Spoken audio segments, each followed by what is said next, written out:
Well, hello and welcome again to our reading of the Greek New Testament, and we're reading Matthew's Gospel, chapter 19. And there's this very controversial passage about divorce. There's a similar passage in Mark's Gospel, and of course there are St. Paul's comments on the same theme in 1 Corinthians 7.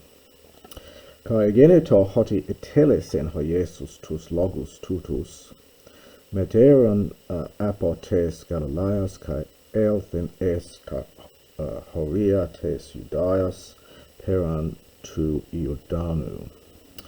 And it came to pass that when Jesus had completed these words, met Aaron from met Iro, he went up from Galilee, and he came into the Horia, the regions or literally borders of Judea beyond the Jordan. Kai e koluthesan artoi okloi poloi, kai e therapius en autus eke.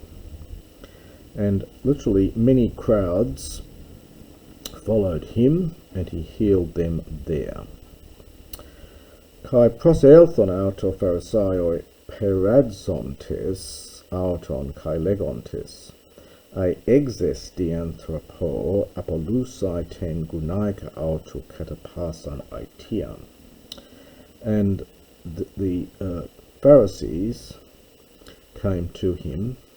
There's no article here, so it's not, perhaps some group of Pharisees unnamed, peradzontes, testing him, putting him to the test and saying, or rather asking, if exesti, it is lawful, and it takes a dative plus an infinitive here, is it lawful for a man to divorce apollusai, from apolluo, literally to let loose, so to divorce his wife, katapasan aitian, for any reason. Hode apokrithes apen.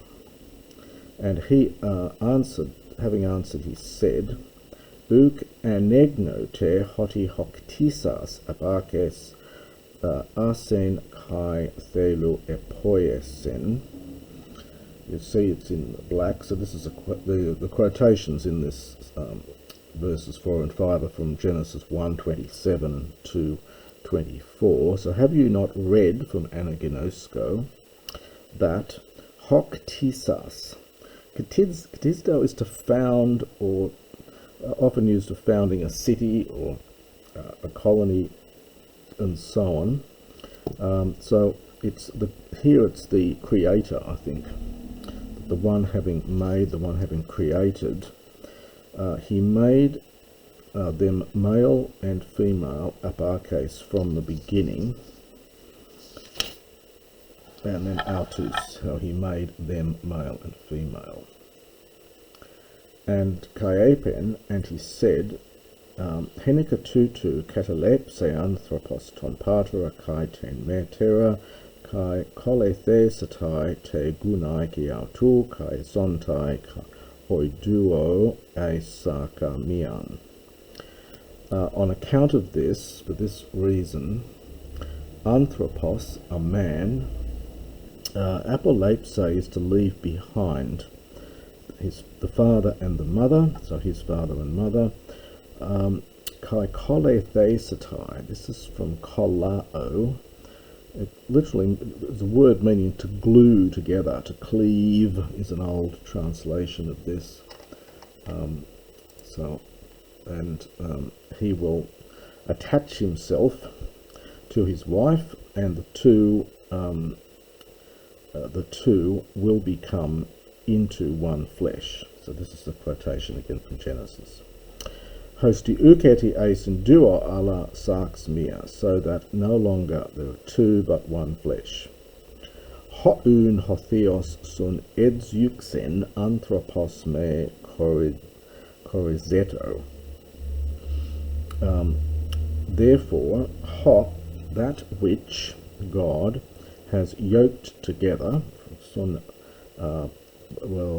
there's Tsugnumi, is the old verb here with sun. So that which God has yoked together, let not a man choridzeto put asunder. Legusi auto, they say to him, tiun mouses, enetelato dunai biblion apostasiu kai apolusai autain. Now this is a quotation from Deuteronomy 24:1. Why therefore did Moses give the commandment or order from Entelemai? So order that, understand, of man to give a letter apostasiu of dismissal, and so that a man could give a letter of dismissal and divorce, and then in brackets here, autain, her. Notice there's no question of women divorcing their husbands, of course. Lege autois hoti mouses prosten sclera cardian humon, epetrepsen hemin apolusai taskunaikas humon, ap arches de u gegonin hutos. He says to them, so historic present, prosten sclerocardian. Scleros is hard and cardia, heart. So in regard to the hardness of your hearts, Moses allowed for you to divorce your wives. It was not thus from the beginning. Lego tehumin hoti hosan apoluse ten gunaika autu me epiponea kagemesi alon moikatai. But I say to you that whoever divorces his wife, and we get this little out clause here, which is only in Matthew, it's not mentioned anywhere else when this issue is mentioned in the New Testament, only in Matthew, so except epiponea. And it's not totally clear what that phrase refers to. Porneia is prostitution, often translated as sexual immorality in modern translations, but the word actually has to do with whoring or with prostitution. So except on that ground, and he marries another, so if he does all that, moikatai, he commits adultery.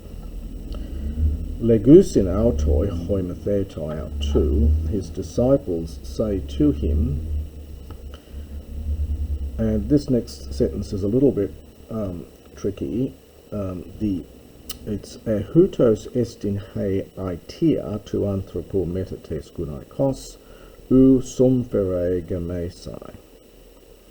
The aitia here, which often means blame or cause or perhaps reason, seems to refer back to the epiporneia. The point being that men could divorce their wives on all sorts of different grounds in Jewish law, and the disciples are saying, well, if epiporneia is the only ground for divorce, then it's better not to marry.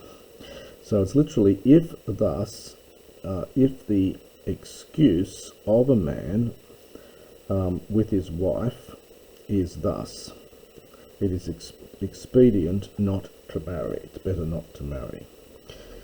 In other words, if this is the only reason that for the man dealing with his wife in regard to divorce, then it is not expedient not to marry. It's a tricky sentence here. I'll leave you to look at the commentators on this one. But he said to them, "U pantes chorusin ton logon tuton." Chorio is can be a difficult word to translate. It literally means to make chora, to make room for, to make space. Our word accommodate probably is useful here, or perhaps even something weaker like accept. So not all accept this word, but those to whom it has been given. For there are eunuchs the very ones who were born thus from the koilia, from the womb of their mother, and there are eunuchs, the very ones who have made themselves eunuch, or have been made eunuchs, I should say, by men. The verb is eunuchizdo here. And there are eunuchs, the very ones who have made themselves eunuchs on account of the kingdom of heaven. The one being able to accept this, let him accept it. Let him accommodate it.